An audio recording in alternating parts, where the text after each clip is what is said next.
Hello everyone, कैसे हैं आप सब लोग। स्वागत है आप सबका अपने प्रशांत चतुर्वेदी यूट्यूब चैनल के ऊपर। उम्मीद करती हूँ आप सब लोग बहुत बढ़िया होंगे। और जैसे कि एग्जाम आपका नजदीक आ रहा है, ठीक है, फायर सर्विसेज वालों का जो है एग्जाम आपका बहुत नजदीक है, तो इस समय पे प्रीवियस ईयर क्वेश्चंस हमें बिल्कुल भी नहीं है जो छोड़ने हैं। ठीक है, कोई भी देखिए, कोई भी ऐसा प्रीवियस ईयर क्वेश्चन ना हो जिसको आपने ना देखा हो, जिसको आपने ना सॉल्व करा हो, क्योंकि इस समय पे the best thing you can do is that is to practise more and more. जितना आप प्रैक्टिस करेंगे और वो भी प्रीवियस ईयर क्वेश्चंस को अपना क्वेश्चन बैंक बनाते हुए चले, उन्हें आप जितना ज्यादा प्रैक्टिस करेंगे आप उतने ज्यादा अपने एग्जाम डे पे कॉन्फिडेंट निकल के आएंगे। ठीक है, आपको जो है पेपर बहुत ज्यादा प्रिडिक्टेबल लगेगा। आपको ऐसे लगेगा कि यार मतलब आप जैसे एक मॉक टेस्ट की तरह ही अपने एग्जाम को दे आएंगे और अच्छे नंबर जो है और सिलेक्शन बिल्कुल ले जाएंगे। तो उसी के लिए हमने यहाँ पे प्रीवियस ईयर क्वेश्चंस की सीरीज जो है वो चलाई हुई है। 3 पेपर मैं ऑलरेडी डिस्कस कर चुकी हूं और वो तीनों पेपर आपके लेटेस्ट पेपर्स थे। ठीक है, एक 2024 का पेपर रिसेंटली अपलोड हुआ है, ठीक है, उसको भी जरूर देखिए क्योंकि वो बिल्कुल रीसेंट पेपर है, उसे बिल्कुल भी ना छोड़ के जाएं। और बहुत ही आसान पेपर है। जैसे जैसे जो है साल आगे बढ़ रहे हैं वैसे वैसे लेवल जो है वो डाउन जा रहा है, पर कट ऑफ बढ़ रही है। ठीक है, तो बात एक ही है, सरकारी नौकरी में या तो क्या होगा, पेपर बहुत मुश्किल होगा कि कोई कोई ही कर पाएगा, या फिर क्या होगा, पेपर आसान होगा, कट ऑफ हाई होगी, या फिर ऐसे क्वेश्चन होंगे जिसमें आपकी स्पीड टेस्टिंग होगी। ठीक है जी, तो आइए अब डिस्कस करते हैं। आज का पेपर आपका 2018 का पेपर जो है वो रहेगा। 2018 में जो है पेपर 2 बार लिया गया था। ठीक है, एक जनवरी में लिया गया था, फिर एक फरवरी में लिया गया था, तो दोनों को डिस्कस करेंगे। आज जो है हम जनवरी वाला पेपर उठाएंगे। तो आइए बिना किसी देरी के शुरुआत करते हैं previous year sessions fire services के। अगर आपको ये वीडियोस पसंद आ रही हो तो प्लीज हमारी वीडियोस को लाइक किया करिए, शेयर करिए और चैनल को जरूर सब्सक्राइब करिए। आप देखिए सब लोग देख लेते हैं बट एक लाइक भी नहीं करते, तो ये बहुत गलत बात है यार। हम यहाँ पे इतनी मेहनत कर रहे हैं, हम एटलीस्ट आपका एक लाइक तो डिजर्व करते हैं ना। ठीक है, तो प्लीज जरूर लाइक किया करिए और जो क्वेश्चन आपको होमवर्क के लिए मिलते हैं उनके प्लीज कमेंट्स में आंसर जरूर देने हैं आप सबने। ठीक है, और साथ ही चैनल को सब्सक्राइब करना नहीं भूलना है, क्योंकि साथ साथ में जो है सिर्फ एक रीजन का एग्जाम हो रहा है, बाकी तो भी पड़े हैं ना। तो डेली अपडेटेड रहने के लिए प्लीज हमारे चैनल के साथ जो है आप लोग जुड़े रहें। आइए चलते हैं, करते हैं शुरुआत। आज का पहला प्रश्न ये रहा भाई सबके सामने। क्वेश्चन कह रहा है in which group of modern periodic table are noble elements present. तो भाई क्या ये क्वेश्चन हमारे लिए कुछ है? बिल्कुल भी नहीं है ना। पिल्ला सवाल है, पिल्ला, जैसे कुत्ते का बच्चा होता है ना, पिल्ला। ठीक है, वो वाला सवाल है ये, बिल्कुल क्यूट सा छोटा सा। ठीक है, तो कह रहा है कि भाई बता दो नोबल गैसेस कौन से ग्रुप में प्रेजेंट होती हैं। ठीक है, तो पीरियोडिक टेबल पहले भी मैं आपसे डिस्कस कर चुकी हूं। ऐसा होता है देखने में, ग्रुप्स होते हैं वर्टिकल, पीरियड होते हैं हॉरिजॉन्टल। ग्रुप्स में सेम रहते हैं number of valence electrons, group में सेम रहते हैं नंबर ऑफ वेलेंस इलेक्ट्रॉन।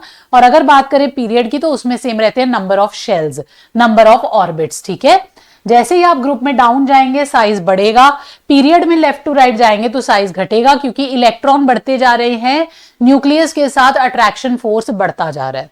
ठीक है, इसमें आपको ध्यान रखना है भाई जो ग्रुप 1, 2, 3 है, 1, 2 है। ठीक है, जो आपके ग्रुप 1, 2 है इनमें वेलेंस इलेक्ट्रॉन जो है आपका 1 रहेगा, इसमें 2 वेलेंस इलेक्ट्रॉन रहेंगे, उसके बाद 3 वेलेंस इलेक्ट्रॉन यहां से नहीं है। फिर आपका आ जाता है सीधा कौन सा ग्रुप, जिसको हम 13th ग्रुप बोलते हैं। ठीक है, 13th, 14th, 15th, 16th, 17th, 18th। ठीक है, इस तरीके से होते हैं। बीच वाले जो हैं आपके ट्रांजिशन एलिमेंट्स हैं, इनमें क्या ऐसा होता है, देखिए इनमें ट्रांजिशन हो रहा है from metals to non metals. तो इसमें ऐसा जरूरी नहीं है कि शेल पहले भरेगा तभी जो है इलेक्ट्रॉन आगे जाएगा। इसमें आप देखेंगे इनकम्प्लीट शेल के होने के बावजूद भी इलेक्ट्रॉन जो है नेक्स्ट में चले जाते हैं, क्योंकि इसमें ना ऑर्बिटल्स का कॉन्सेप्ट आ जाता है, वो हमें करने की जरूरत नहीं है। यहां पे ये बात का ध्यान रखेंगे कि जो आपका 15th ग्रुप रहता है, ठीक है, ये वाला नाइट्रोजन वाला, नाइट्रोजन फैमिली, इसको हम निक्टोजेंस के नाम से जानते हैं। ठीक है, इसमें पी साइलेंट होता है, इसको आप निक्टोजेंस के नाम से जानते हैं। जो आपका 16th ग्रुप होता है इसको जो है आप जानते हैं चैल्कोजेन के नाम से, चैल्कोजेंस, ठीक है।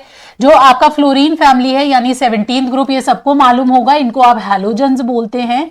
और जो आपका 18th ग्रुप है ये सबको पता होना चाहिए, नोबल गैसेस या इनर्ट गैसेस, इनके फुली फिल्ड लास्ट ऑर्बिट्स होते हैं, जिसकी वजह से ये आपका स्टेबल होते हैं इन नेचर और रिएक्ट जो है ये नहीं करते हैं।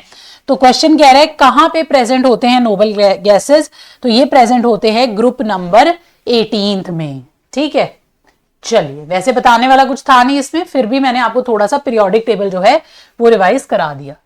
चलिए, कह रहा है which one of the following salt in its aqueous solution is basic in nature. कह रहा है कौन सा सॉल्ट बता दो बेसिक इन नेचर है। ये 4 सॉल्ट तुम्हें दे रखे हैं, तो इससे पहले भी ऐसा क्वेश्चन आ चुका है, उसमें मैंने आपको बताया था कि आपको ये देखना है कि देखिए जो सॉल्ट होता है, लवण होता है, वो कहां से बनता है। आप जानते हैं जब एसिड और बेस यानी कि अम्ल और क्षार जब एक दूसरे के साथ रिएक्ट करते हैं तो वो सॉल्ट और वाटर यानी कि लवण और पानी बनाते हैं। तो ये जितने भी सॉल्ट यहां दे रखे हैं ये किसी एसिड बेस के कॉम्बिनेशन से बने होंगे।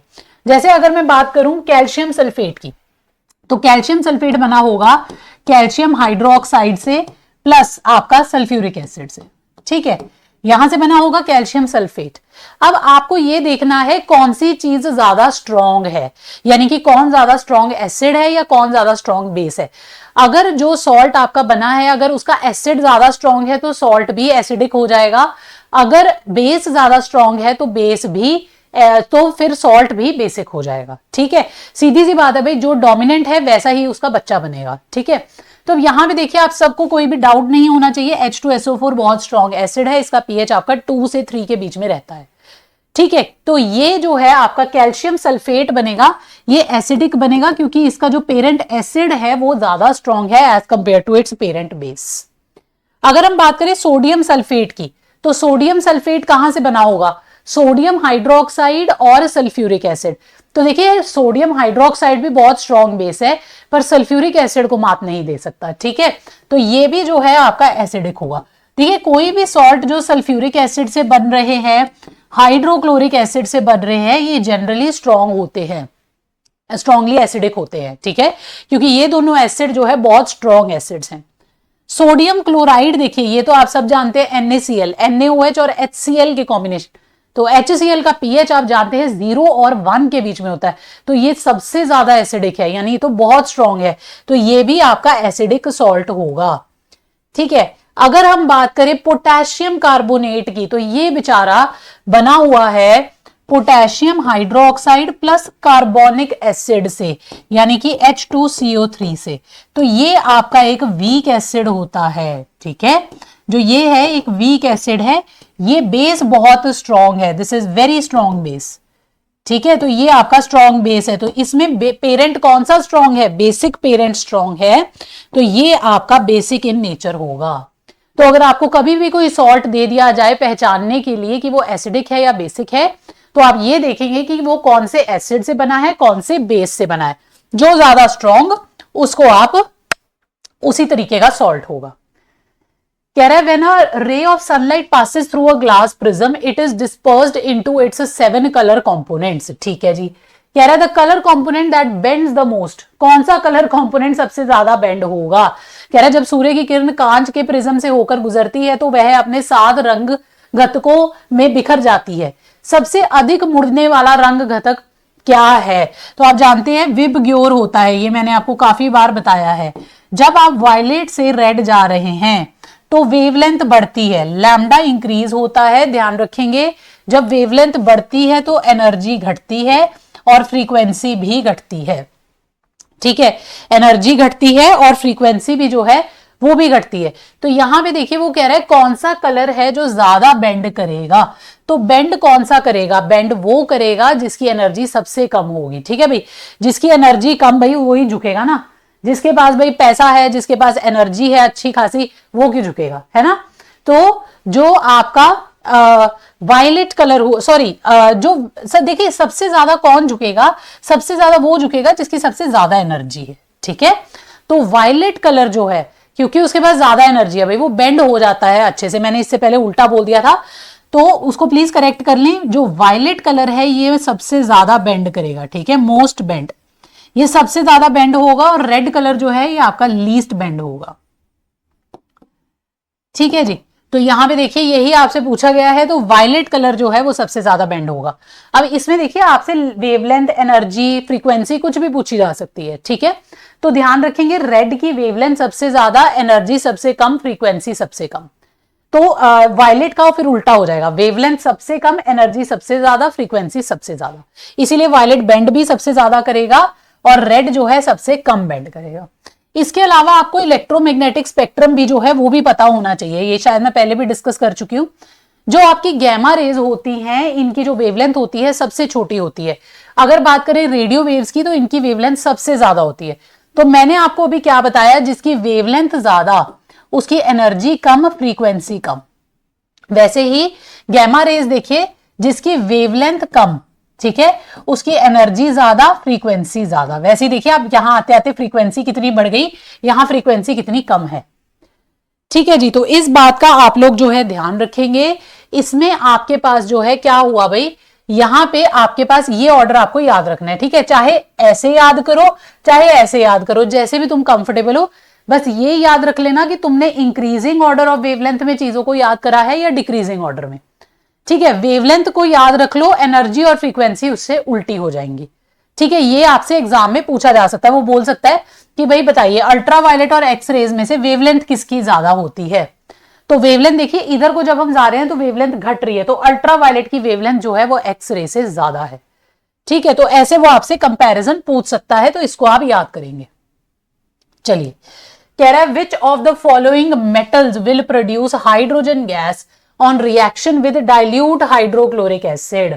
ये मैं आपको पहले भी करा चुकी हूं। मेटल जब रिएक्ट करता है हाइड्रोक्लोरिक एसिड के साथ वो क्या देता है, सॉल्ट प्लस हाइड्रोजन।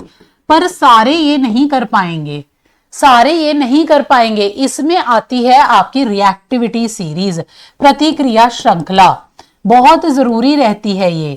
इसमें क्या होता है, हाइड्रोजन से ऊपर ऊपर जो एलिमेंट्स हैं वही जो है आपका रिएक्ट कर पाएंगे हाइड्रोक्लोरिक एसिड के साथ। क्योंकि देखिए जैसे अगर मैं बोलूंगी मैं कॉपर का रिएक्शन करा दूं HCl के साथ, तो ये रिएक्शन नहीं होगा। क्यों? क्योंकि कॉपर जो है वो रिएक्टिविटी सीरीज में हाइड्रोजन से नीचे आता है, तो भाई वो इसके घर में जाके इसको घर से निकाल के खुद जगह नहीं ले पाएगा। ठीक है, पर अगर मैं बोलूं सोडियम, ठीक है, तो सोडियम HCl के साथ बिल्कुल रिएक्ट करके NaCl प्लस H2 गैस देगा। क्यों? क्योंकि देखिए सोडियम जो है वो रिएक्टिविटी सीरीज में हाइड्रोजन से ऊपर आता है, तो इसके घर में जाके इसको निकाल के ये खुद इसके साथ लग के सॉल्ट बना लेगा और हाइड्रोजन गैस जो है वो बाहर निकल जाएगी।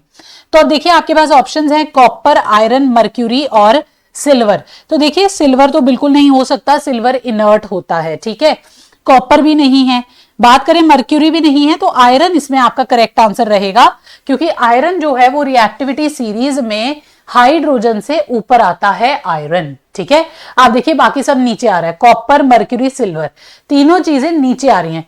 तो हाइड्रोजन को आप बेस मानते हुए चलेंगे, जो हाइड्रोजन से ऊपर वो सब HCl के साथ रिएक्ट कर पाएंगे, जो हाइड्रोजन से नीचे वो HCl के साथ रिएक्ट नहीं कर पाएंगे। ठीक है, चलिए लो दोबारा तुम्हारा सबका फेवरेट क्वेश्चन आ गया। ठीक है, किसके ऊपर बेस्ड है ये, आपका कन्वेक्स लेंस। तो लेंस फॉर्मूला कह रहा है, an object is placed at a distance of 24 centimetre perpendicular to the principal axis of a convex lens of focal length 16 centimetre. कह रहा है the image, distance and magnification are respectively. तो आप सब जानते हैं भाई जो लेंस फॉर्मूला होता है वो आपका क्या होता है, 1/v minus 1/u is equal to 1/f। तो जो फोकल लेंथ होती है कन्वेक्स लेंस के लिए आप जानते हैं नेगेटिव होती है। ठीक है, और u तो हमेशा ही नेगेटिव होता है। ठीक है, तो यहां पे आप देखिए 1/v क्या हो गया, 1/f प्लस 1/u। यहां पे आप डाल देंगे वैल्यू, f की कितनी हुई -16 और u की वैल्यू कितनी हुई -24। तो इसको आप सॉल्व करेंगे तो 16 और 24 का जो है एलसीएम आपके पास 48 आ जाएगा, है ना। तो यहां पे आपके पास ऊपर आ जाएगा -3 और -2, है ना, यही हो गया। तो ये आपका कितना हो गया भाई, देखिए ये आपका हो गया -5/48। तो यहां से आपका आंसर जो है ये क्या बनेगा भाई, मैंने कोई गड़बड़ करी है क्या कैलकुलेशन में? ओहो सॉरी, अरे भाई कन्वेक्स लेंस की फोकल लेंथ पॉजिटिव होती है, ठीक है, पॉजिटिव होती है, मैंने गड़बड़ कर दी। एक मैंने आपको पीछे एक टेबल दिया था, आई थिंक इससे पिछली वीडियो में या उससे पिछली वीडियो में, वो टेबल अपने पास रखेंगे, ठीक है।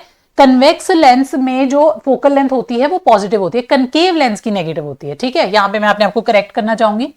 तो ये जो है इसको आप सॉल्व करेंगे तो 48 हो गया, यहां 3 आ गया, यहां आपके पास क्या आ गया, 2 आ गया, तो ये हो गया 1/48। तो यहां से आप देखिए जो v निकल आया वो कितना आ गया, 48 सेंटीमीटर। अब देखिए v आपके पास आ रहा है पॉजिटिव, ठीक है। पॉजिटिव होने का मतलब क्या होता है, पॉजिटिव होने का मतलब होता है कि इमेज जो है वो आपकी रियल इमेज बनेगी, ठीक है।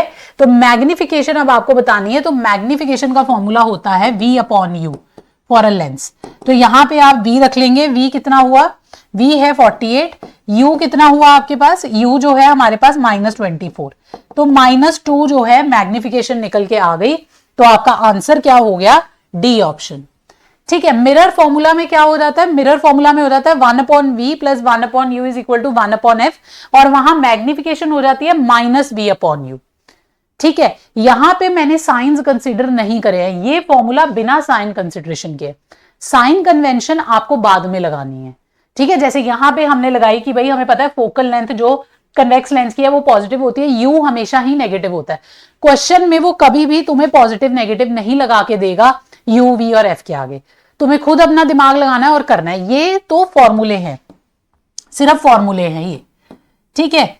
इन फॉर्मूलों में अभी साइन कन्वेंशन इंक्लूडेड नहीं है, आपको साइन कन्वेंशन इसमें लगानी होती है अपना दिमाग लगा के, ठीक है भाई। ये हो गया आपका लेंस फॉर्मूला, डी ऑप्शन इसमें हमारे पास निकल आया।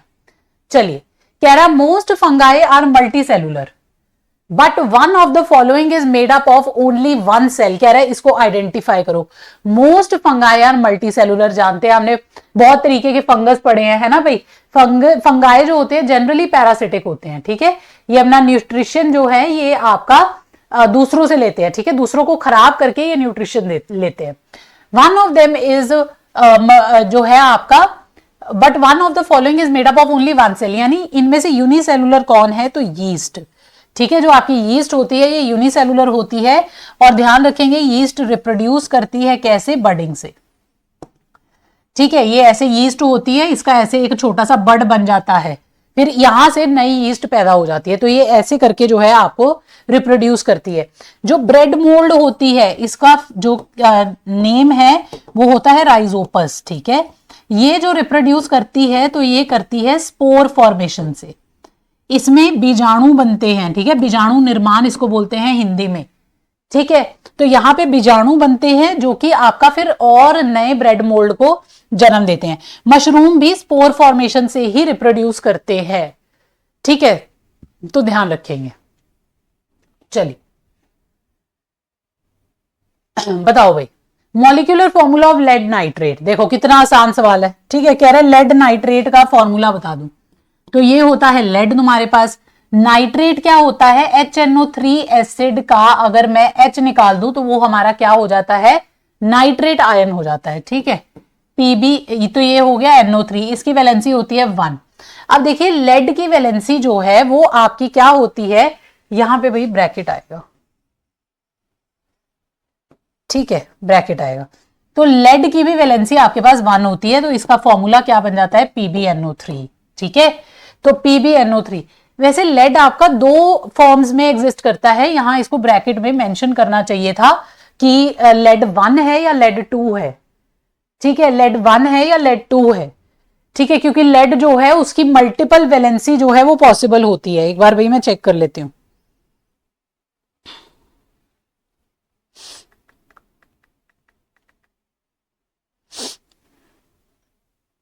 हाँ, लेड 2 भी होता है और लेड 1 भी होता है, ठीक है।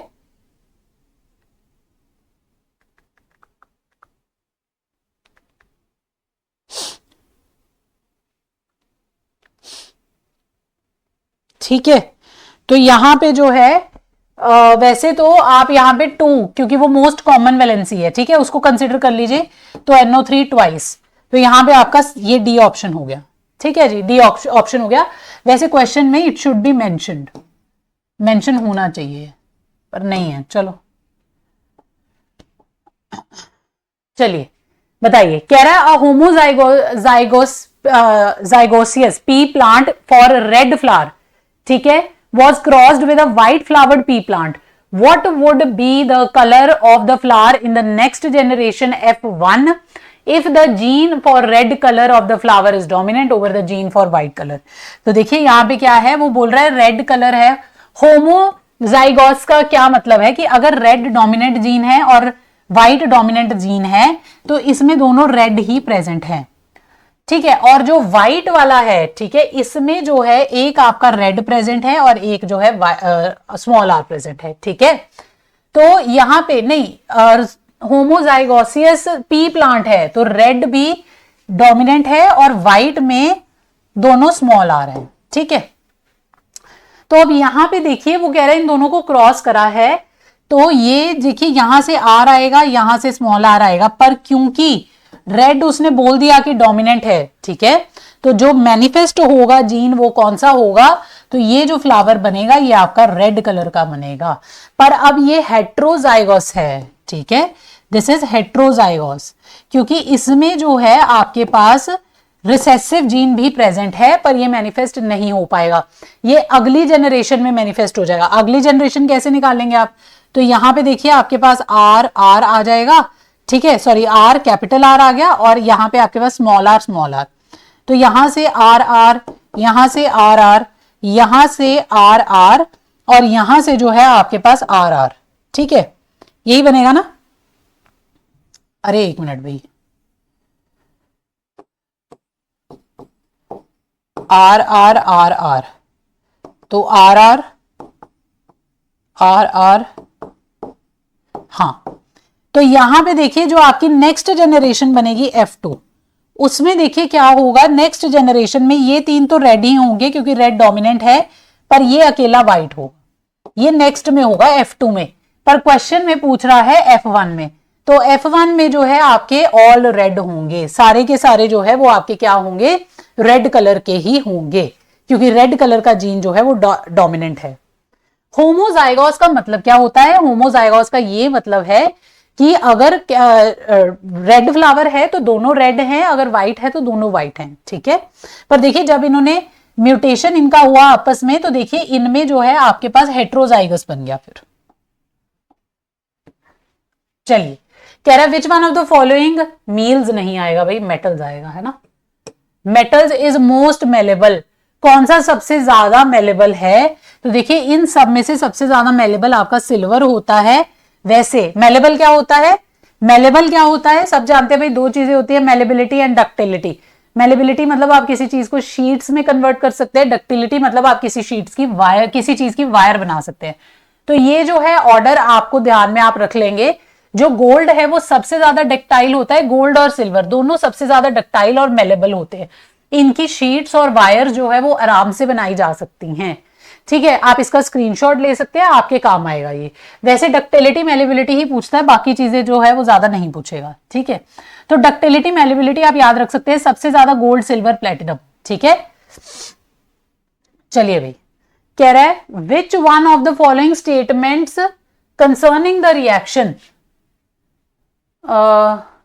इज नॉट ट्रू, यहां भाई यहां आएगा इज नॉट ट्रू, कौन सी स्टेटमेंट ट्रू नहीं है, देखिए कौन सी निम्नलिखित में से कौन सा कथन प्रतिक्रिया से संबंध में सही नहीं है, तो आपको नॉट करेक्ट पूछा हुआ, ये नीचे लिखा हुआ है भाई नॉट करेक्ट, है ना, मेरी नजर में नहीं चढ़ा।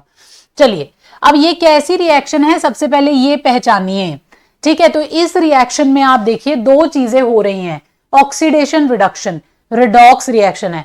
देखिए मैंने आपको समझाया था पिछली वीडियो में भी शायद, कि जब किसी चीज से ऑक्सीजन हटाया जाए या उसमें हाइड्रोजन ऐड करा जाए तो उसको हम रिडक्शन बोलते हैं। जब किसी एलिमेंट में या किसी चीज में जो है ऑक्सीजन ऐड करा जाए या हाइड्रोजन हटा दिया जाए तो उसको आप ऑक्सीडेशन बोलते हैं। Anyway it is true.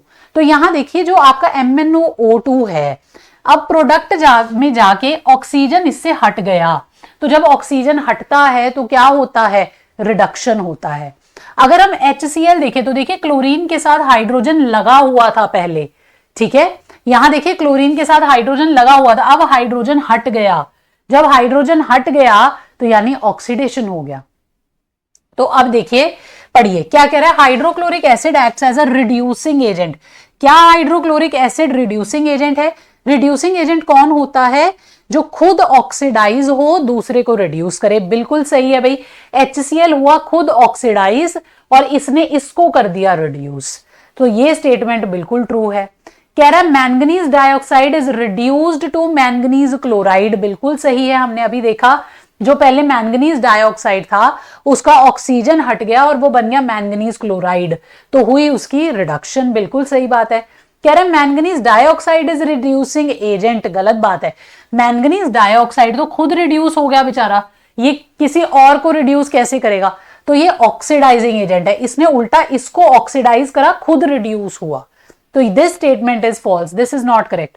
अगली भी देख लो, कह रहा chlorine is formed by oxidation of HCl। बिल्कुल सही, अगर Cl से हाइड्रोजन हटा और क्लोरीन बना तो removal of hydrogen is what? Oxidation. तो ये भी ट्रू है।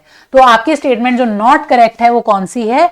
सी। ठीक है, तो जो सी स्टेटमेंट है आपके पास वो आपकी इसमें करेक्ट नहीं होगी। आइए चलते हैं नेक्स्ट पे। कह रहा है compass needle gets deflected when an electric current is passed through a metallic wire placed nearby. This was discovered by. तो भाई ये तो बहुत फेमस एक्सपेरिमेंट है जिसने की इलेक्ट्रोमैग्नेटिज्म एज अ फील्ड की शुरुआत करी। तो ये जो किसने करा था? तो सबको पता होना चाहिए भाई, हैंस क्रिश्चियन ऑरेस्टेड ने। इसको ऑरेस्टेड एक्सपेरिमेंट के नाम से भी जानते हैं। और आपको जान के जो है ये हैरानी होगी, एक्सीडेंटल था, वो नहीं कर कुछ और रहे थे, हो ये गया। ठीक है भाई, जैसे हम है ना, करने कुछ निकलते हैं, कांड हो जाता है, तो वही होता है, हुआ इनके साथ। तो ये करना कुछ और चाहते थे, तो इन्होंने नोटिस करा कि जब एक करंट कैरिंग वायर सर्किट था जिसमें से करंट फ्लो कर रहा था, उसके पास मैग्नेटिक कंपास जब पड़ी थी तो उसमें देखा उन्होंने डिफ्लेक्शन आया। तो मैग्नेटिक कंपास में डिफ्लेक्शन कब आएगा? जब आसपास मैग्नेट हो या मैग्नेटिक फील्ड हो। तो मैग्नेट तो वहां थी नहीं, कोई और सोर्स ऑफ मैग्नेटिक फील्ड वहां नहीं था। तो फिर वहां से क्या निकल के आया कि भाई जो करंट कैरिंग वायर है वो मैग्नेटिक फील्ड का सोर्स होती है। और मैंने आपको फॉर्मूला भी कराया था, एक स्ट्रेट अगर वायर करंट कैरिंग होती है तो उसकी जो मैग्नेटिक फील्ड होती है वो होती है μ0I/2R। ठीक है, तो ये आपकी डिपेंड करती है, करंट बढ़ा देंगे तो ये मैग्नेटिक फील्ड बढ़ जाएगा, और करंट और अगर आप रेडियस को घटा देंगे तो ये आपका क्या हो जाएगा? मैग्नेटिक फील्ड भी बढ़ जाएगा, यानी इनवर्सली प्रोपोर्शनल है डिस्टेंस के साथ। 2πr होता है, μ0I/2πr, सॉरी। ठीक है जी, तो ये आपका हो गया फॉर्मूला। चलिए, कह रहा है the potential difference between 2 points is 12 volt. A charge of 4 coulomb is moved from one point to other. The magnitude of work done. तो भाई वर्क डन क्या होता है? वर्क डन वो अमाउंट ऑफ पोटेंशियल डिफरेंस, तो potential difference को ही आप work done बोलते हैं। कोई भी अगर आपको पोटेंशियल डिफरेंस जो है वो दिया हो, ठीक है, तो वो बराबर होता है किसके? पोटेंशियल डिफरेंस बराबर होता है work done in bringing the charge from infinity to that point, तो अपॉन चार्ज। तो यहां से आप देखिए जो वर्क डन हुआ वो कितना हुआ? V इंटू क्यू, यानी कि वोल्टेज इंटू चार्ज। तो 12 वोल्ट मल्टीप्लाइड बाय 4 कूलम। ठीक है, 12 मल्टीप्लाइड बाय 4 तो आपके पास आ गया 48 जूल। ठीक है, तो ये आपका हो गया भाई क्या? ये आपका हो गया वर्क डन। ठीक है, तो यहां से आप निकाल सकते हैं, इस रिलेशन को आप याद रखेंगे, इंपॉर्टेंट है। चलिए बताइए, कह रहा है when a ray of light passes from water into glass slab it bends. तो देखो कितना आसान क्वेश्चन पूछा हुआ है। लाइट चैप्टर देख लो यार तुम, कितना इंपॉर्टेंट है। मेरे को लगता है 3 से 4 क्वेश्चन, अभी हमने सिर्फ 13 क्वेश्चन करे हैं और 3 क्वेश्चन तो हम कर चुके हैं इस चैप्टर से। तो आप देखिए कितना इंपॉर्टेंट चैप्टर है ये। तो यहां देखिए आप कह रहे हैं when a ray of light passes from water into glass slab. तो ये मैंने भाई यूट्यूब पे भी कराया हुआ है, बहुत अच्छे से समझाया हुआ है। वाटर से जब ग्लास में जाती है तो वाटर जो है वो रेयरर मीडियम है, ग्लास उससे डेंस है। ठीक है, तो रेयरर टू डेंसर अगर आप जाते हैं तो लाइट जो है, जब रेयरर से आप डेंसर में जाते हैं तो light towards the normal bend होती है। ठीक है, तो लाइट क्या होगी? Towards the normal and slows down. Toward the normal bend होने का कारण ही ये है क्योंकि देखिए जब आप किसी ज्यादा घने मीडियम में जाएंगे, कम घने से ज्यादा घने में जाएंगे तो लाइट की स्पीड स्लो होगी। ठीक है, लाइट की स्पीड अगर स्लो होगी तो लाइट जो है वो टुवर्ड्स द नॉर्मल बेंड होगी। ठीक है जी। और अगर आप डेंसर टू रेयरर जाते हैं तो इसका उल्टा हो जाता है, डेंसर टू रेयरर जाएंगे तो light away from the normal bend होगी और उसकी स्पीड जो है वो बढ़ेगी। चलिए बताइए, N object is placed along the axis of a convex lens at its centre of curvature. कह रहा है इमेज बता दो कहां बनी है। तो मैंने ये चीजें यूट्यूब पे बिल्कुल साफ साफ कराई हुई हैं और बताया भी है कि कॉन्केव मिरर, अगर तुम्हें याद है ना, अगर तुम्हें कॉन्केव मिरर की इमेज फॉर्मेशन पता है तो वो मैच करती है कॉन्वेक्स लेंस से, और उल्टा होता है। अगर कॉन्वेक्स मिरर पता है तो कॉन्केव लेंस की तुम्हें सारी कॉन्फ़िगरेशन पता है। तो अगर तुम्हें कॉन्केव मिरर याद हो, जब कॉन्केव मिरर में जो ऑब्जेक्ट है आपका सेंटर ऑफ कर्वेचर पे पड़ा होता है, जब ऑब्जेक्ट सेंटर ऑफ कर्वेचर पे पड़ा होता है तो इमेज भी सेंटर ऑफ कर्वेचर पे बनती है, उसके जस्ट नीचे बनती है। ठीक है, रियल बनती है, इन्वर्टेड बनती है और सेम साइज की बनती है। तो कन्वेक्स लेंस में भी वही होगा, क्योंकि ऑब्जेक्ट आपका सेंटर ऑफ कर्वेचर पे पड़ा है यहां पे भी, तो इमेज जो आपकी बनेगी वो रियल बनेगी और सेम साइज की बनेगी। ठीक है जी, रियल बनेगी और सेम साइज की बनेगी। इसको कैसे याद रखना है इसका तरीका भी मैंने बताया था। यहां देखिए, जब ऑब्जेक्ट इंफिनिटी और सेंटर ऑफ कर्वेचर के बीच में है, यानी कि ऑब्जेक्ट आप कह लीजिए सेंटर ऑफ कर्वेचर, भाई क्लैरिटी है ना? हाँ अब हुई है ना? जब ये सेंटर ऑफ कर्वेचर और 2f के बीच में है तो यहां पे आप देखिए क्या हो रहा है, आपके पास ये जो इनफाइनाइट पे है, ठीक है, इनफाइनाइट डिस्टेंस पे है, तो आपकी इमेज कैसी बनती है? इमेज जो है पॉइंट साइज बनती है, बहुत छोटी बनती है, रियल बनती है और इन्वर्टेड बनती है। ठीक है, वही लिखा हुआ है यहां देखिए। अगर 2f पे है, यानी कहने का मतलब जब सेंटर ऑफ कर्वेचर, 2f क्या होता है? सेंटर ऑफ कर्वेचर, उसका डबल ही होता है। तो जब उस पे होती है तो इमेज भी सेंटर ऑफ कर्वेचर पे ही बनती है, क्योंकि ये लेंस है। तो लेंस में आप जानते हैं दो फोकस, दो सेंटर ऑफ कर्वेचर होते हैं, बस इतना फर्क है। मिरर में जो है क्या होता है, आपका सेंटर ऑफ कर्वेचर भी एक ही है और फोकस भी एक ही है। ठीक है, तो यहां देखिए इमेज रियल, इन्वर्टेड और सेम साइज की बनती है। जब f और 2f के बीच में, यानी सेंटर ऑफ कर्वेचर और f के बीच में इमेज होती है तो आपकी, सॉरी, ऑब्जेक्ट होता है तो इमेज आपकी बियॉन्ड c बनती है, बियॉन्ड c बनती है, रियल बनती है और इन्वर्टेड बनती है। ठीक है, जब फोकस पे होती है तो इमेज इनफाइनाइट, इंफिनिटी पे बनती है, रियल बनती है और इन्वर्टेड बनती है और बहुत बड़ी बनती है। अगर मैं बात करूं between focus and optical centre या फोकस और पोल में, तो इस केस में इमेज वर्चुअल होती है, इरेक्ट होती है और same side of the object पे, मतलब वर्चुअल होती है और इरेक्ट होती है और छोटी होती है साइज में। ठीक है जी, तो ये सेम केसेस हैं कॉन्केव कॉन्केव मिरर वाले, जो कन्वेक्स लेंस में लग जाते हैं। कन्वेक्स मिरर वाले आप कनकेव लेंस पे लगा सकते हैं। तो ऐसे आप याद रख सकते हैं चीजों को। कह रहा है identify the option that correctly lists the vertebrae in the sequence of evolution of their evolutionary positions. ठीक है, तो एवोल्यूशन पे जो है आपको ये बताना है। तो देखिए सबसे लास्ट में तो आपके मैमल्स ही होंगे। ठीक है, तो ये दोनों ऑप्शन तो ये तो आपके गए। अब इसमें देखिए सबसे पहले फिश होती हैं, बिल्कुल सही।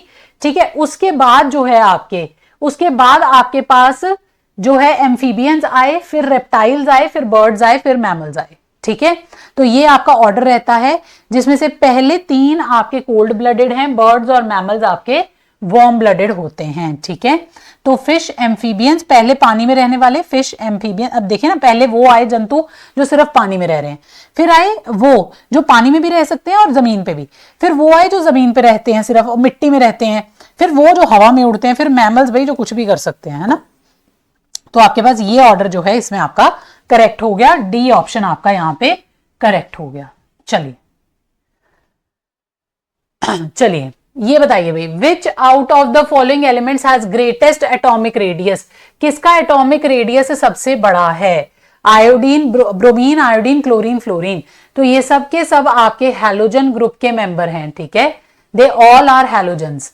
तो हैलोजन्स में मैंने आपको बताया जब आप ग्रुप में नीचे जाते हैं तो साइज बड़ा होता है। ठीक है, तो सबसे बड़ा इनमें से आयोडीन होगा, क्योंकि सबसे नीचे होता है आयोडीन। ठीक है, तो पीरियोडिक टेबल में आप अपना 17th ग्रुप को अगर देखेंगे तो फ्लोरीन, क्लोरीन, ब्रोमीन, आयोडीन। ठीक है, तो आयोडीन सबसे नीचे, इसमें नंबर ऑफ शेल सबसे ज्यादा हैं। ठीक है जी, चलिए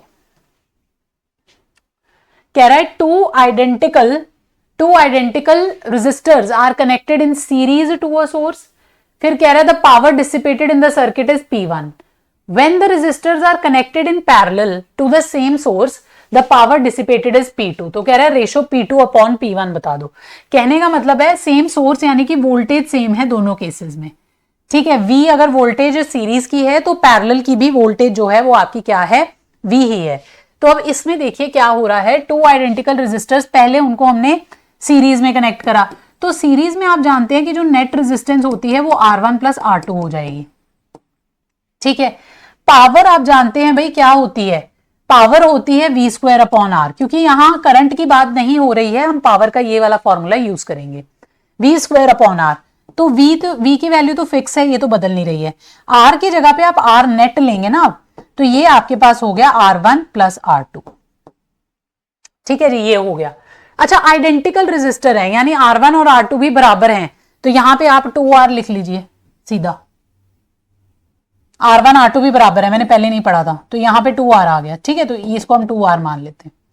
अब यहां पे देखिए जब हमने इनको पैरेलल में कनेक्ट कर दिया तो इनकी रेजिस्टेंस क्या हो गई, 1 upon R plus 1 upon R, ये होता है 1 अपॉन RP के बराबर। तो यहां से देखिए आपके पास RP कितना आ जाएगा, R/2। तो अब पावर P1 तो हमारे पास ये आ गई जो सीरीज की है। पावर इन जो आपका पैरेलल सर्किट है वो भी यही रहेगी, बस यहाँ पे R नेट की वैल्यू आपकी बदल जाएगी, वोल्टेज तो सेम है। तो R/2 अगर आप डालेंगे तो 2 ऊपर आ गया, R नीचे आ गया, 2V/R। तो ये आपके पास आ गया P2। तो P1 अपॉन P2 नहीं पूछा है आपसे, P2 अपॉन P1 पूछा है, तो उल्टा कर दीजिए, P2 अपॉन P1। तो ये हो गया आपके पास 2V अपॉन R अपॉन यहाँ पे V स्क्वायर आएगा ना, ठीक है भाई, V स्क्वायर। तो नीचे आपका आ गया V स्क्वायर अपॉन 2R, फर्क नहीं पड़ता, वैसे भी V स्क्वायर कट जाएगा। तो यहां से V स्क्वायर गया, R गया, ठीक है। तो रेशो आ गई 4:1, ठीक है, 4:1। तो ये आपका ए ऑप्शन यहाँ पे करेक्ट हो गया।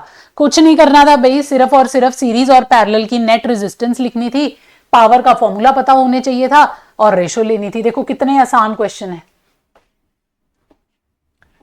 चलिए नेक्स्ट क्वेश्चन कह रहा है which of the following hormone is responsible for developing secondary sexual characteristics in human females. बताओ क्या क्वेश्चन है ना, कितना आसान क्वेश्चन है।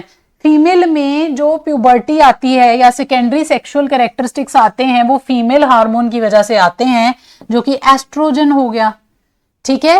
एस्ट्रोजन जो है वो फीमेल हार्मोन है, तो इसकी वजह से आपके पास फीमेल में प्यूबर्टी आती है। टेस्टोस्टेरोन मेल हार्मोन होता है।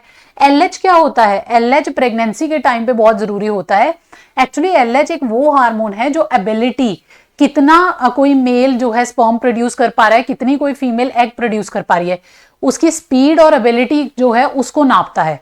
तो जिन कपल्स को भाई कंसीविंग करने में दिक्कत आती है ना, उनके यही टेस्ट होते हैं सबसे पहले, ल्यूटेनाइजिंग हार्मोन। उसके बाद देखिए इंसुलिन, तो आप जानते हैं इसका आपका सेक्सुअल कैरेक्टरिस्टिक से कोई लेना देना नहीं है, इसका लेना देना होता है किससे, इसका लेना देना होता है आपका डायबिटीज से, है ना। आप सब जानते हैं भाई इंसुलिन की कमी हो जाए तो डायबिटीज हो जाती है, क्योंकि इंसुलिन जो है वो ब्लड शुगर लेवल को कंट्रोल में रखता है, ठीक है। अगर आपने एकदम से कुछ मीठा खा लिया जिसमें बहुत ज्यादा शुगर स्पाइक आपको मिले तो इंसुलिन रिलीज होगा। और कौन रिलीज करता है इंसुलिन को, रिलीज करते हैं पैनक्रियाज। पैनक्रियाज कैसे ग्लैंड है, मिक्स्ड ग्लैंड है, एंडोक्राइन भी है और एक्सोक्राइन भी है, मिश्रित ग्रंथि है। क्यों, एंडोक्राइन कब है, एंडोक्राइन तब है जब ये इंसुलिन रिलीज कर रहा है। एक्सोक्राइन क्लब है जब ये डाइजेस्टिव सिस्टम के एंजाइम रिलीज कर रहा है। कौन कौन से, ट्रिप्सिन, ठीक है, लाइपेज करता है, और कौन सा करता है, अमाइलेज, ठीक है। तो जब उनको रिलीज कर रहा है तो ये एक्सोक्राइन है, जब ये इंसुलिन रिलीज कर रहा है तब ये आपका क्या है, एंडोक्राइन है। तो ये हो गया आपका इंसुलिन। चलिए इसका सही आंसर था एस्ट्रोजन।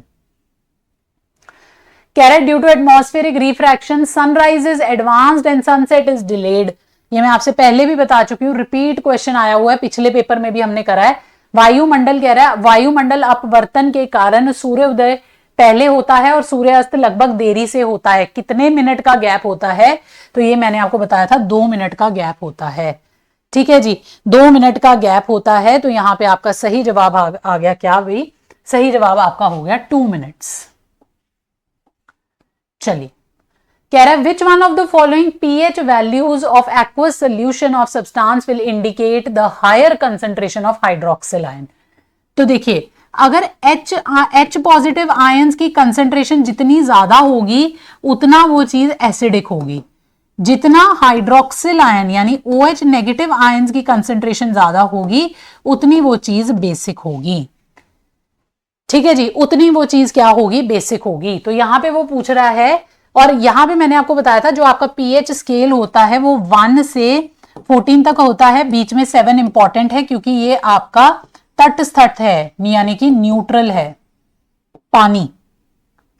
अब देखिए, जितना आप 7 से दूर जाते जाएंगे उतना ज्यादा जो है चीज मोर एसिडिक होती जाएगी। तो इस तरफ को अगर आप आएंगे तो जो भी चीज है वो आपकी क्या होती जाएगी, अम्लीय ज्यादा होती जाएगी।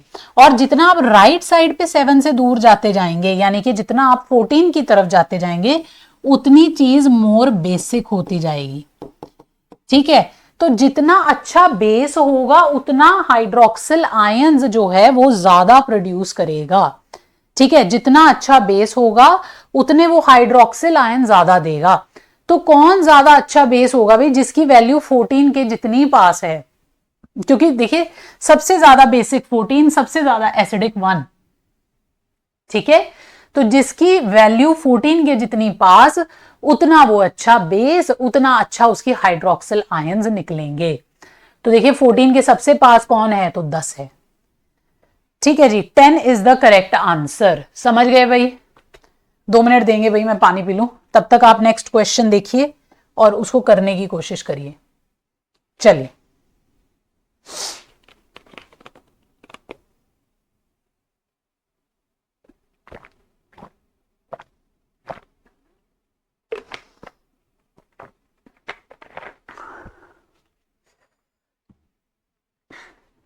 चलिए कर ही लिया होगा अभी तक, तो बहुत आसान क्वेश्चन है।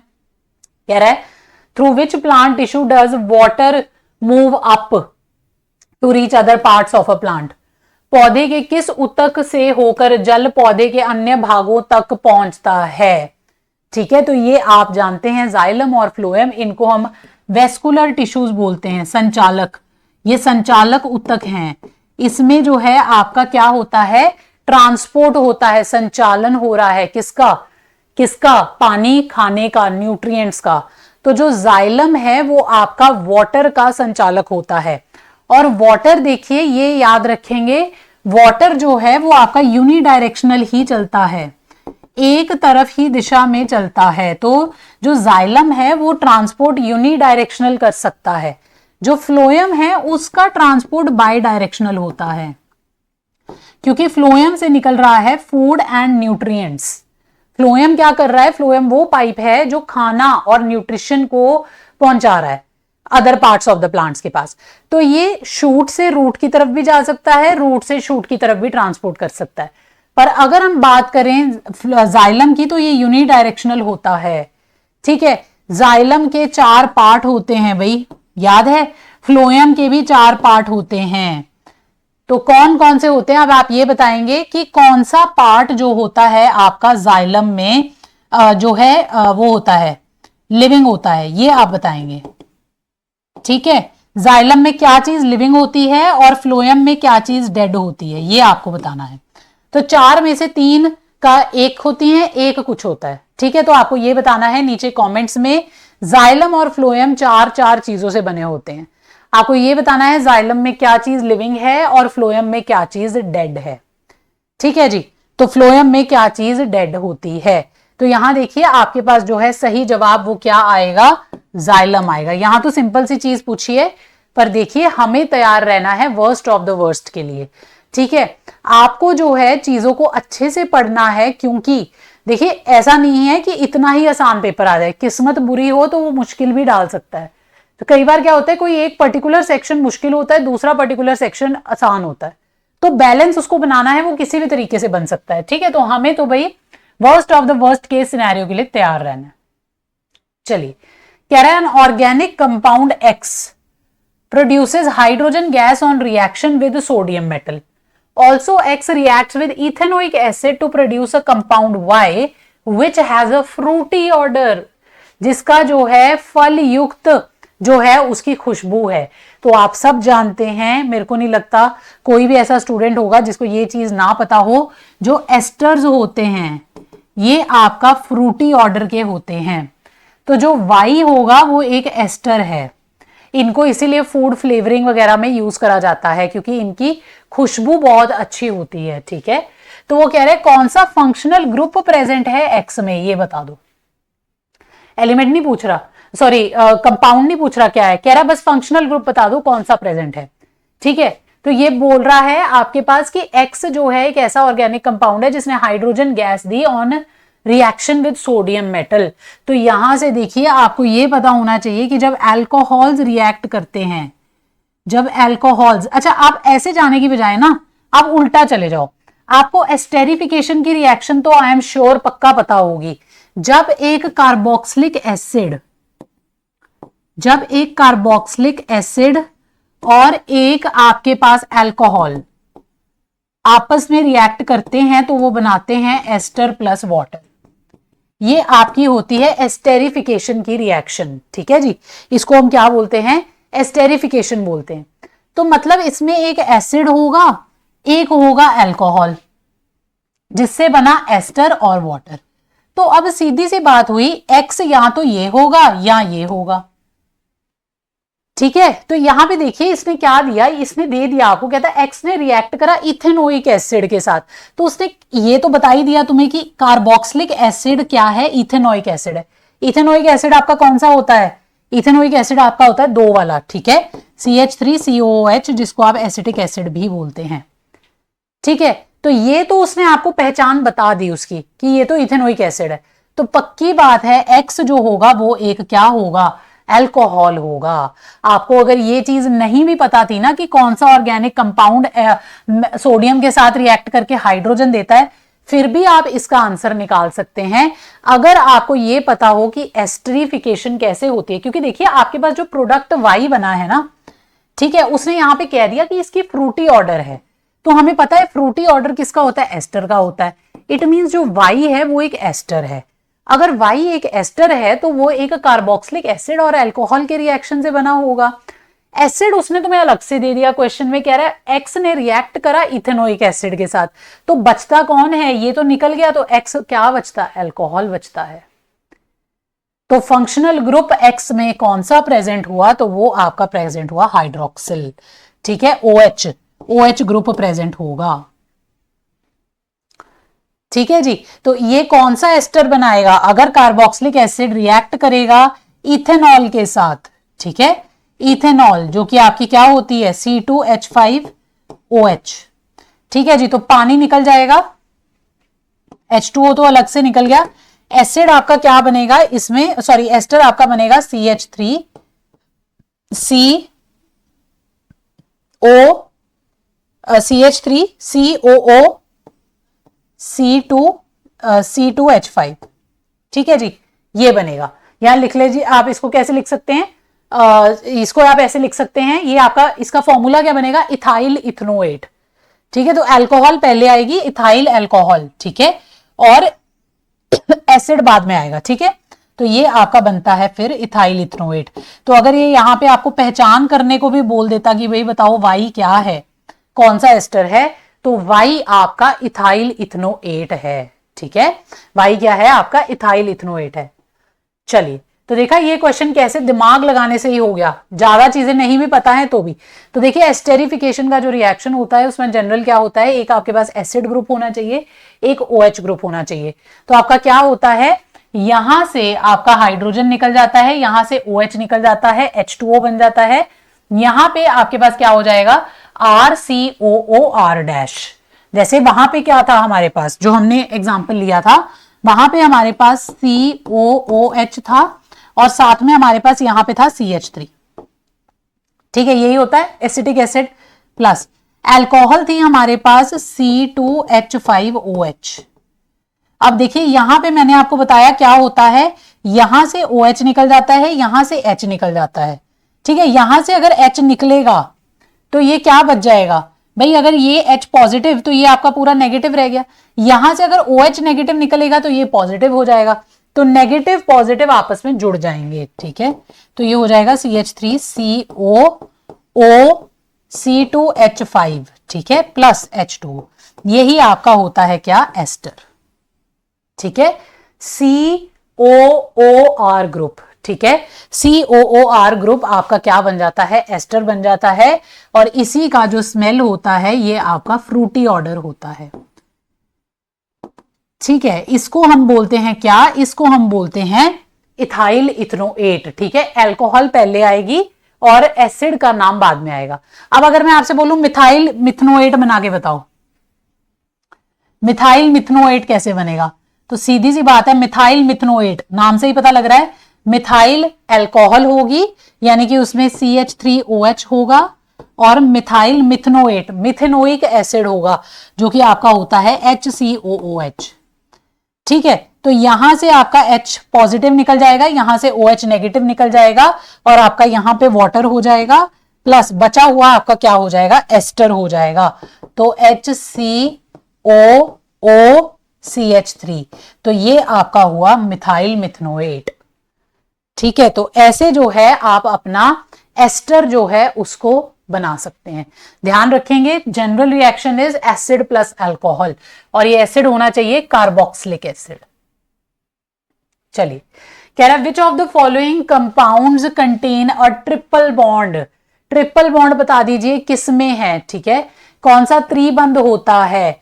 तो ट्रिपल मैंने आपको होमोलोगस सीरीज कराई थी, समझातीय श्रृंखला जिसको हिंदी में बोलते हैं एल्केन एल्कीन एल्काइन, ठीक है। एल्कीन में होता है सिंगल बॉन्ड, एल्कीन में होता है सिंगल बॉन्ड, एल्कीन में होता है डबल बॉन्ड, और एल्काइन में होता है ट्रिपल बॉन्ड। जनरल फॉर्मूला इनके तुम्हें पता होने चाहिए हैं, इसका जनरल फॉर्मूला होता है CnH2n+2, इसका जनरल फॉर्मूला होता है CnH2n, इसका जनरल फॉर्मूला होता है CnH2n-2। अगर आपको नेक्स्ट मेंबर निकालना है ग्रुप का तो आपको कुछ नहीं करना, प्लस CH2 करते जाना है, कोई भी आपके पास हो। इसमें मैंने आपको बताया था एल्कीन और एल्काइन में सिंगल वाला कार्बन एग्जिस्ट नहीं करेगा, यानी कि अगर मैं आपको बोलूं कि क्या, जैसे यहां पे तो देखिए एल्केन CH4 एग्जिस्ट करता है, ठीक है, और यहां पे मैं आपको बोलूं कि क्या जो है CH2 एग्जिस्ट करेगा, जो इसका पहला मेंबर, अगर हम N को 1 डालें तो फर्स्ट मेंबर बनता है CH2, पर क्या वो एग्जिस्ट करेगा, नहीं करेगा भाई। क्यों नहीं एग्जिस्ट करेगा, क्योंकि आपको मैंने बताया था कि कार्बन जो है, ठीक है, ये 4 बॉन्ड बना सकता है। चलो मान लिया आपने ऐसे बॉन्ड बना दिया, आपने बोला मैम एग्जिस्ट कर तो सकता है, पर मैं तुम्हें बोलूंगी गधों, ये बताओ क्या हाइड्रोजन डबल बॉन्ड बना सकता है किसी के साथ। डबल बॉन्ड बनाने के लिए हाइड्रोजन के पास 2 इलेक्ट्रॉन होने चाहिए, क्या हाइड्रोजन के पास 2 इलेक्ट्रॉन होते हैं वैलेंस शेल में, बिल्कुल भी नहीं होते, तो ये नहीं एग्जिस्ट कर सकता है। तो इनके जो फर्स्ट मेंबर स्टार्ट होते हैं वो n=2 से स्टार्ट होते हैं, तो यहां पे n=1 से शुरू होगा, 2 3 ऐसे करते करते, और मैंने आपको प्रीफिक्सेस भी बताए हुए हैं, 1 होगा तो मिथ, 2 होगा तो इथ, 3 होगा तो प्रॉप, 4 ब्यूट, 5 पेंट, ऐसे, ठीक है। तो पहले 10 आपको याद होने चाहिए। यहां पे देखिए n शुरू होगा 2 से, इस बात का ध्यान रखेंगे। वैसे ही यहां पे भी n की शुरुआत होगी 2 से, यहां पे 1 वाला मेंबर एग्जिस्ट नहीं करेगा। तो कह रहे हैं किसके पास ट्रिपल बॉन्ड है, तो भाई YNE वाला, ये आपका प्रोपाइन जो है इसके पास क्या होगा, ट्रिपल बॉन्ड होगा, ठीक है। प्रोपीन क्या होता है, प्रोपीन इथीन, ये दोनों एल्कीन हो गए डबल बॉन्ड वाले, ठीक है, और प्रोपेन क्या हो गया, एल्केन हो गया। अच्छा, प्रोपाइन का फॉर्मूला बता दो क्या होगा। प्रोपाइन होता है, प्रोप होता है n=3 वाला, तो C3H2n यानी 6 - 2 4, C3H4, ठीक है जी। तो ये आपका क्या हो जाएगा, प्रोपाइन हो जाएगा। चलिए, कह रहा है an object is placed along the axis of concave mirror at its focus, the image formed is at, कह रहा है एक ऑब्जेक्ट है वो प्लेस हुआ एक्सिस ऑफ कनकेव मिरर पे, उसके फोकस पे, तो उसकी इमेज बता दो कहां जाएगी। कनकेव मिरर और कन्वेक्स लेंस, तुम्हें अभी समझा के हटी हूं, कनकेव मिरर और कन्वेक्स लेंस तुम्हारे सेम होते हैं। तो अगर आपको कन्वेक्स लेंस याद है तो आपको कनकेव मिरर याद है, उल्टा कह लो कनकेव मिरर याद है तो आपको कन्वेक्स लेंस याद है। तो वहां पे आपको याद होगा कि अगर ऑब्जेक्ट आपका फोकस पे रख दिया जाए तो रेज जो है वो इंफिनिटी पे जाती हैं, ऑब्जेक्ट आपका हाईली एनलार्ज्ड बनता है, रियल बनता है और इन्वर्टेड बनता है। ठीक है, तो फोकस जो है यहां पे आपका जो इमेज बनेगी वो इंफिनिटी पे बनेगी। ठीक है जी, इमेज कहां बनेगी? इंफिनिटी पे बनेगी। तो इस तरीके से जो है आप याद रख सकते हैं इसको, ये रहा आपके पास। अच्छा, इसको याद रखने का ना एक तरीका भी होता है, जैसे देखिए अगर ऑब्जेक्ट इंफिनिटी पे है, ये फर्स्ट केस है, बियॉन्ड सेंटर ऑफ कर्वेचर है, यानी कि आपका इससे आपका ये बियॉन्ड सेंटर ऑफ कर्वेचर है। ठीक है, एक तो केस हो गया इंफिनिटी वाला, एक हो गया जब बियॉन्ड सी है। अब इनमें फर्क क्या? आप बोलोगे मैम दोनों केसेस में तो इंफिनिटी है। इंफिनिटी पे आपको ऑब्जेक्ट दिख ही नहीं रहा, ऑब्जेक्ट इतना दूर है कि दिख ही नहीं रहा। इस केस में ऑब्जेक्ट इतना भी दूर नहीं है, आपकी विजन में है। ठीक है, और एक केस हो गया एट सी, फिर हो गया आपका बिटवीन सी एंड एफ, फिर एक केस हो गया एट एफ, और लास्ट केस आपका हो गया बिटवीन एफ एंड पी। अच्छा, ये केस पे मैं स्टार लगा रही हूं क्योंकि ये सबसे अलग है। पहले पांचों को याद तुम कैसे रख सकते हैं? देखिए, अगर आपकी ऑब्जेक्ट इंफिनिटी पे है तो इमेज बनती है फोकस पे। ठीक है, अगर ऑब्जेक्ट आपका बियॉन्ड सी है, ठीक है, अगर ऑब्जेक्ट आपका बियॉन्ड सी है तो इमेज बनती है बिटवीन सी एंड एफ। ठीक है, अगर एट सी है तो इमेज भी एट सी ही बनती है। अब आपको उल्टा कर देना है। अब देखिए, जब object between C and F है तो यहां देखिए, जब image between C and F थी तो ऑब्जेक्ट था बियॉन्ड सी, तो यहां उल्टा हो जाएगा, यहां आपकी इमेज बियॉन्ड सी हो जाएगी। वैसे ही देखिए, जब आपका ऑब्जेक्ट फोकस पे था तो जब इमेज फोकस पे थी तो ऑब्जेक्ट था इंफिनिटी पे, तो अब जब ऑब्जेक्ट फोकस पे है तो इमेज हो जाएगी इंफिनिटी पे। समझ रहे हैं कैसे जो है ये एक दूसरे का उल्टा चल रहा है भाई, बदला पूरा कर रहे हैं एक दूसरे का। ठीक है, तो वो चीज है, ऐसे आप ध्यान रख सकते हैं। तो ये पहले पांचों केसेस में इमेज आपकी रियल और इन्वर्टेड बनती है। ठीक है, रियल और इन्वर्टेड जो है इमेज आपकी बनती है। पर ये जो छठा केस है भाई, ये आपका थोड़ा यूनिक केस है। इसमें इमेज बनती है वर्चुअल, शीशे के पीछे बनती है, इरेक्ट बनती है और लार्ज बनती है। इसी चीज का फायदा उठाया जाता है शेविंग मिरर्स, मेकअप मिरर्स, इन चीजों में। ठीक है, जहां पे मैग्नीफाइड इमेज आपको चाहिए होती है, क्योंकि कन्वेक्स मिरर हमेशा छोटी इमेज देता है, इस बात का आप ध्यान रखेंगे। चलिए, लास्ट क्वेश्चन हो गया भाई आज का। कह रहा है two resistors each of 20 ohm are connected in parallel. This combination is connected in series with a 10 ohm resistor and a 2 volt battery. कह रहा है करंट बता दो सर्किट में। लो बताओ, पहले कह रहा है कि आपके रेजिस्टर ऐसे कनेक्टेड हैं, है ना, 20 ओम के दो रेजिस्टर हैं जो पैरेलल में लगे हुए हैं। अब ये 20-20 ओम वाले जो दो रेजिस्टर हैं, ये पैरेलल वाले जो है अब एक सीरीज के साथ लगा हुआ है 10 ओम वाला। ये पूरा कॉम्बिनेशन सीरीज में लगा हुआ है 10 ओम के साथ, और अब इसके अक्रॉस बैटरी लगी हुई है 2 वोल्ट की। तो वो कह रहा है कि जरा हमें क्या बता दीजिए, करंट बता दीजिए सर्किट में। तो पहले आप इन दोनों को सॉल्व करके इनको हटा दीजिए। ठीक है, तो पैरेलल के लिए आप जानते हैं नेट रेजिस्टेंस क्या हो जाएगी, 1/R is equal to 1/20 plus 1/20, जो कि आपका हो गया 2/20। उल्टा करेंगे तो 20/2 यानी 10 ओम। कहने का मतलब है अगर मैं इस पूरे सेटअप को हटा दूं तो मैं यहां पे इन दोनों को हटा के एक रेजिस्टर लगा सकती हूं 10 ओम का। ठीक है, अब देखिए सीरीज में जो होता है, सीरीज में आपके पास क्या रहता है, सीरीज में आपके पास नेट रेजिस्टेंस प्लस हो जाएगी। अब इनको आप प्लस कर दीजिए, जो आर नेट हो जाएगा वो कितना हो जाएगा 10 + 10 यानी कि 20 ओम। तो मतलब कहने का कि मैं अगर इन दोनों को भी हटा दूं तो मैं यहां पे 20 ओम का एक रेजिस्टेंस लगा सकती हूं। अब आपके पास एक रेजिस्टेंस रह गया, एक बैटरी रह गई भाई, करंट निकाल लो। आई क्या होगा, आई हो जाएगा आपका V/R। तो यहाँ पे V कितना है 2 वोल्ट है, रेजिस्टेंस कितना है 20, तो ये आपके पास हो गया 0.1 एम्पियर। तो 0.1 ampere is the correct answer, A option. देख लो भाई कितने आसान क्वेश्चन है। ठीक है, मुझे नहीं लगता कि इस पेपर में ऐसा एक भी क्वेश्चन होना चाहिए, अगर आप डिसेंट अमाउंट ऑफ साइंस जानते हैं तो मुझे नहीं लगता कि ये इस पेपर का एक भी क्वेश्चन गलत होना चाहिए। इतना आसान ये पेपर था और ऐसा ही पेपर आएगा। ठीक है, तो आपको जो है फोकस करना है कि अपने कंसेप्ट्स को स्ट्रॉन्ग करें, फॉर्मूलाज पे, इंपॉर्टेंट चीजों पे फोकस करें। ठीक है, मैंने आपको बोला था series parallel combination very important, question आता ही आता है। Light chapter very important, question आएगा ही आएगा, चाहे रिफ्लेक्शन से आए, रिफ्रैक्शन से आए, कहीं से भी आए, क्वेश्चन आएगा।